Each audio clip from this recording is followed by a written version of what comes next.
Hello everybody, this is Greg, and I thought I would upload almost a year later my video of the NETRA 2013 Snow Run, which is the winter hare scramble.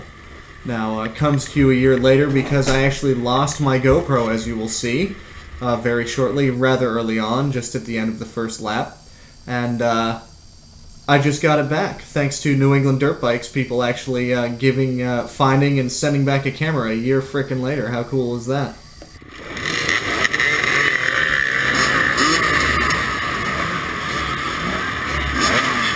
Now what you're about to witness is my glorious start. I'm actually fairly embarrassed about this because I spent, I don't know, a month and a half before this riding every weekend at Bear Brook down in New Hampshire. Guess I never thought to actually sit down and try to launch the bike instead of just taking off nice and slowly, but as you'll see, I get a lot of help from a bunch of people running into each other.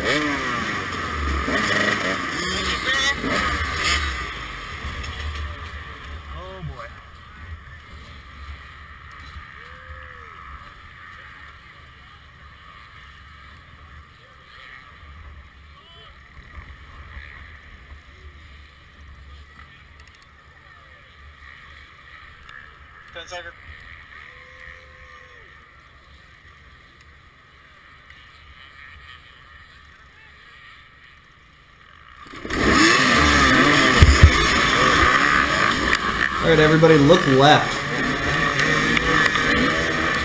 And that just saved me a bunch of nonsensical C-class around the first corner competition. So now I have to try to make up my time.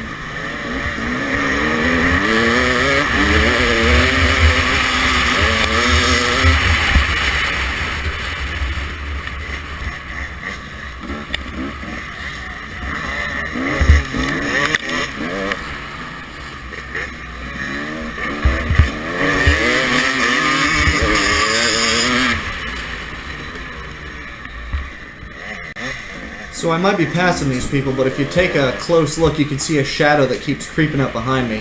That's sort of typical of C-Class. There's someone a lot faster than me behind me, but us C-Class riders don't really know how to pass super well, so I'm sort of blocking him, I guess probably without realizing it this whole time.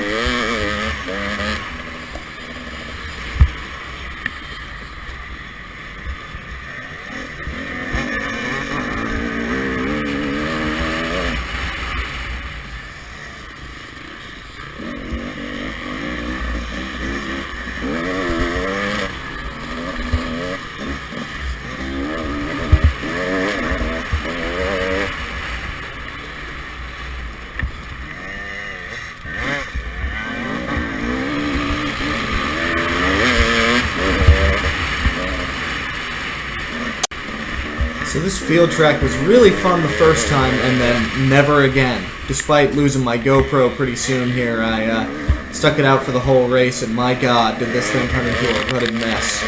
I can't imagine. I'm really hoping that NETRA went back and got out a skid steer and paved this thing over, because the ruts were multitudinous, foot peg deep. It was nasty.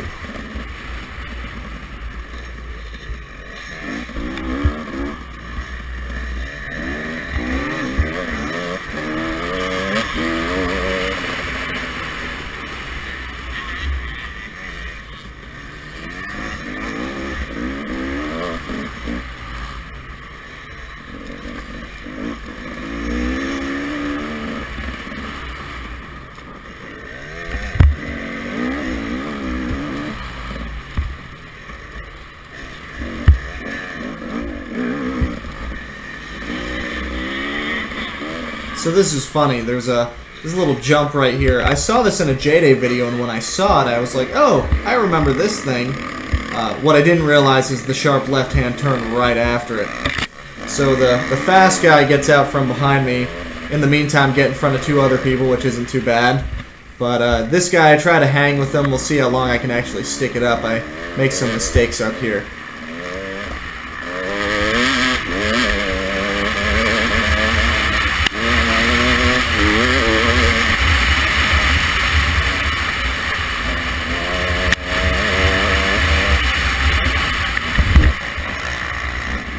it'd behoove you, for some of you guys that are interested in this stuff, to check out some other videos from the same race, from the BAAA race in the afternoon, because this section that we're cruising on right now, for those guys, was soup. It's really fun to watch.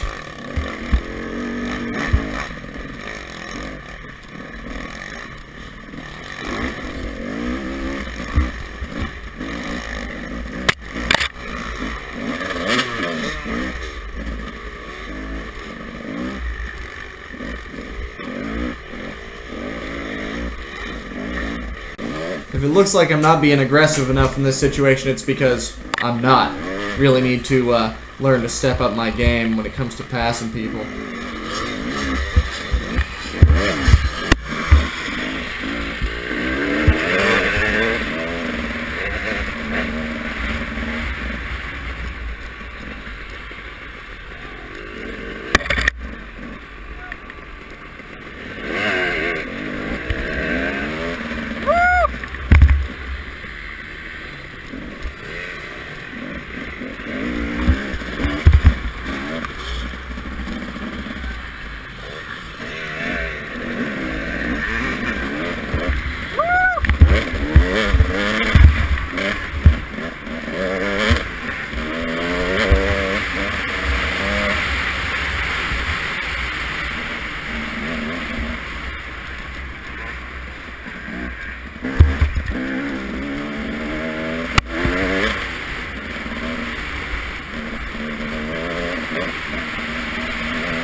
So this bike has a Recluse clutch on it. I actually, at the time of this video, only had the bike for about, I'd say, 2 months. All of it was snow.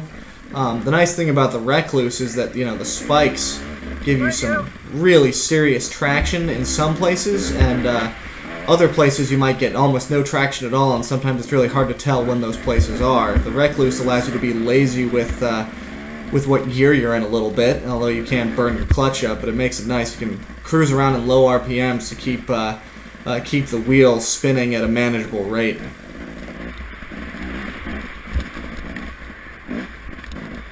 So the guys that got in front of me have just sort of gone faster than me for sure, but I learned in my first couple of years of doing this on and off that you don't really want to pick your speed up and try to chase these people down, especially if you're not too confident, because these things are 2 hours long, and in a 2 hour long race, the guys in front of me might be riding over their head. They might be, you know, not physically fit, so they can't keep this up for too long. You know, you could pass these people at the 1 hour and 59 mark, and they could be exhausted, and that's just as fine as getting into a battle with them now and perhaps crashing, perhaps getting yourself really tired out.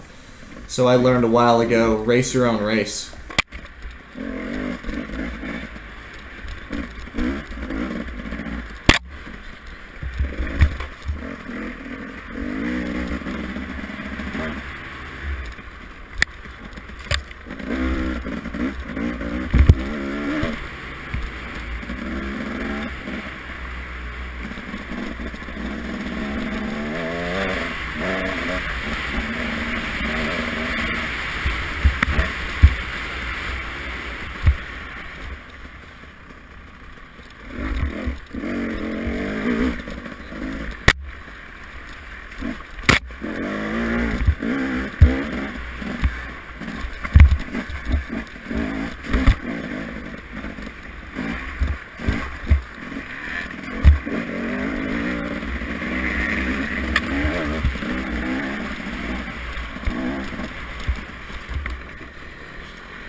This tighter wood section was really cool. By towards the end of the race, it was really speed and brake bump filled, lots of ups and downs. You know, the GoPro videos don't record elevation changes or rough ground very well, especially because us riders are always standing up on our toes trying to absorb the impact with our legs, so the camera often doesn't get it. But this was a really fun section, even though on my last lap I was just sort of sitting down and trying to save my energy because I was pretty tired.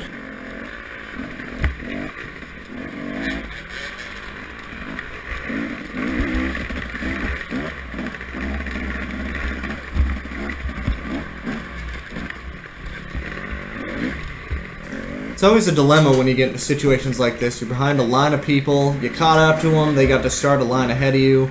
You know, the thing is they're not going so much slower than you, so to get past them, that means you have to go faster than you're comfortable with, and also on a worse line.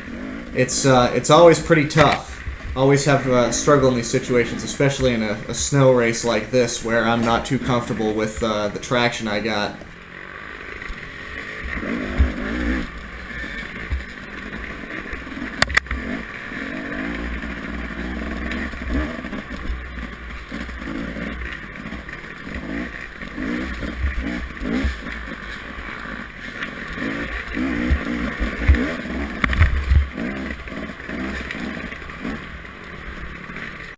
The other cool thing about this bike is it has a steering damper, which prevents your handlebars from whipping left and right, the tank slapper or the swap, which is something I'm actually missing now. I have a different bike now. My girlfriend has the bike in this video, and when you're in the snow, especially if you start slowing down, the front end starts sort of sliding around. It digs in a little too much and gets taken for a ride, and that steering damper makes riding in the conditions like this so much easier.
You guys might notice that every time I get behind someone and want to pass, I shout out just to let them know I'm there, although that I don't think really works as much as perhaps I think it did.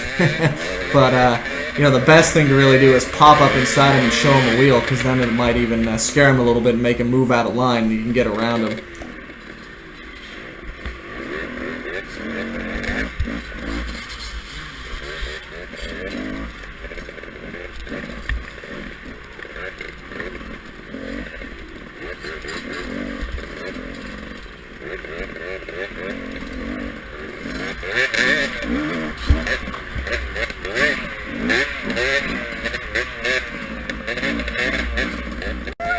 This guy needs to repack his muffler.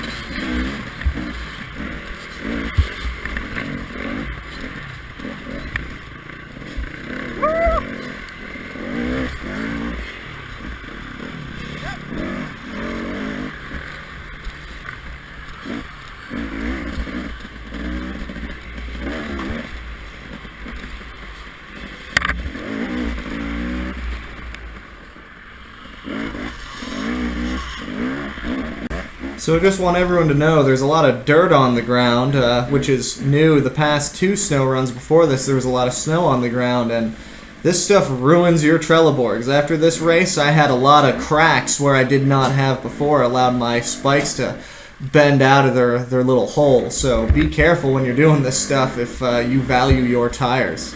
Dirt kills these things.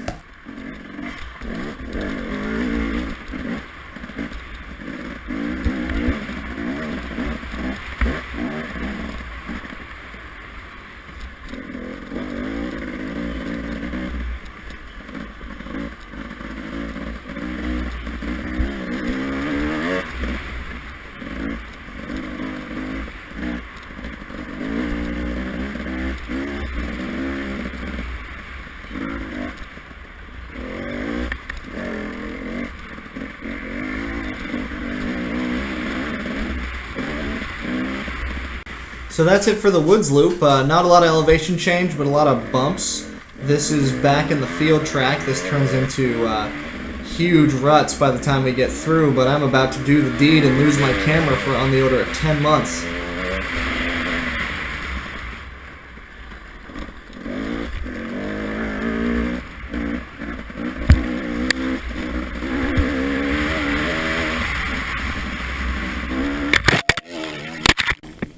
Womp. There it goes, and here's where we end. Thanks for watching.